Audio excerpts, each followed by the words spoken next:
adventures. Okay, well, things have come full circle. I am once again, and this revolver is safe, as you can see. I am once again holding a Ruger Red Hawk Alaskan in 44 Magnum. Now, it's kind of funny, when I started this channel around 2016, this was one of the first videos that got me attention and views, is a review I did on this gun saying it's the perfect carry for Alaska. And not much has changed. All of my lists where I say, you know, top 5 guns, top 7 guns for Alaska, this is always in it. And it's always in 44 Magnum just because I think it's a great option. It's hard hitting. It's pretty, especially with the weight. This thing is pretty heavy. It's pretty controllable, and it's got 6 rounds. But anyways, I had said the Diamond D holster was the Diamond D Guides chest holster was my holster of choice, and that was the classic setup I like. And I still like that setup, but I'm more into just-in-case holsters. Now I have a just-in-case chest holster, but this is his outdoorsman hip holster. This is for my 454 Toklat, but it is the same frame, exact frames like the 480 and the 454 and the 44 Magnum, so it fits this. So check out Just In Case holsters. I just got a new holster from them the other day. Big fan of Just In Case holsters. So my favorite setup now would be, if you're new to Alaska, get a 10 millimeter, but also get one of these, a 44 Magnum.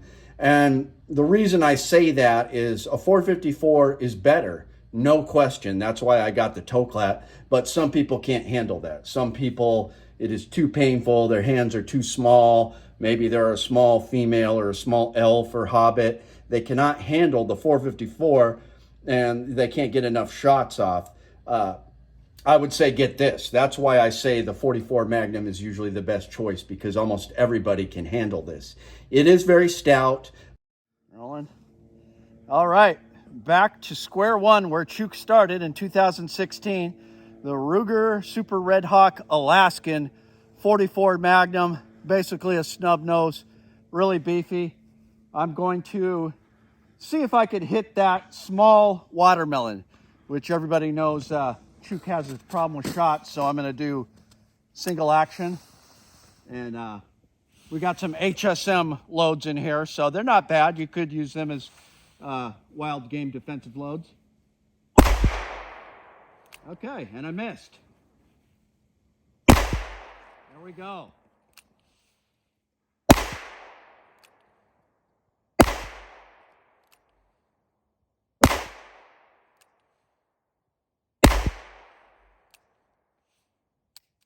I like it. Yeah, the recoil is hardly anything with these, with the weight of the gun and the Packmeyer grips. And that load specifically. I think Buffalo Boar is going to kick a little more, but yeah, let's shoot it some more.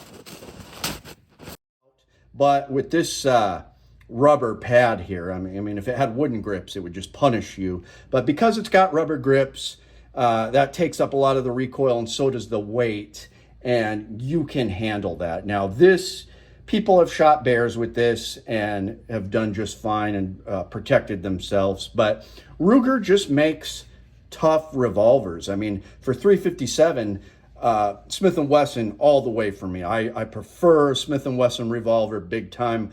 But anything 44 and above, I go Ruger, just because look at the amount of metal they put in there. Look at all this extra metal. It's just so beefy. The action is, the trigger is horrible. The double action trigger, I'm not going to lie, it feels like you're pulling a giant staple gun in this. But the single action is not bad. It's a crisp single action, but double action is horrible compared to Smith & Wesson. But I still prefer these for the big bear guns, just because it is so rugged. And so many people up here, you'll see them with like a Diamond D custom chest holster and one of these. It's just a classic gun. And I like that it has 6 rounds. A lot of these, you know, the Tauruses and a lot of these 44 Magnums, they have 5 rounds, but you get a full 6 rounds. You know, that's why the cylinder is so big. I like the flutes.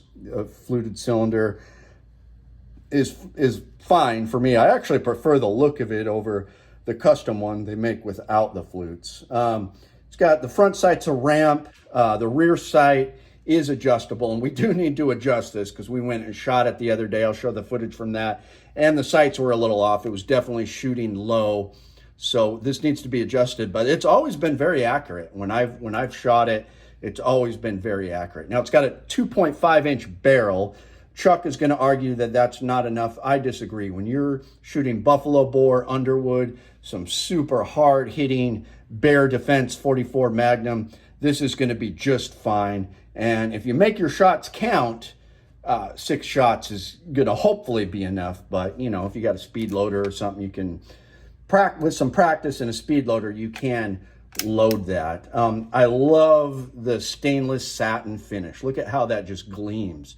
There's something about Ruger revolvers in this satin finish, the newer ones, that just gleam. Now, this came out around 2005, and it has been a popular up here, and I love that they call it the Alaskan. That just such a nice, you know, nod from Ruger to Alaskans saying, hey, this is specifically for bear defense, dangerous game, Northern Hemisphere. We're going to call it the Super Red Hawk Alaskan.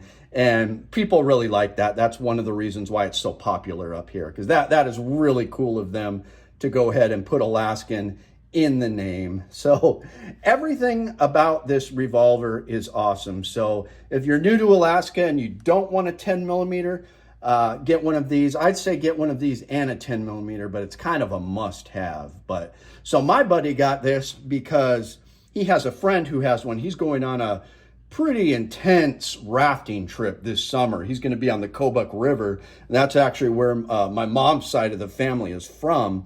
And he's going to be up there. You know, there's tons of wildlife. There are bears up there. And he wanted something short and snubby in 44 Magnum that he could fit in his life vest. And he saw someone that had one of these, and they had a holster. Obviously, it was shorter than this, but the holster fit. It was short enough that it fit perfectly in the life jacket.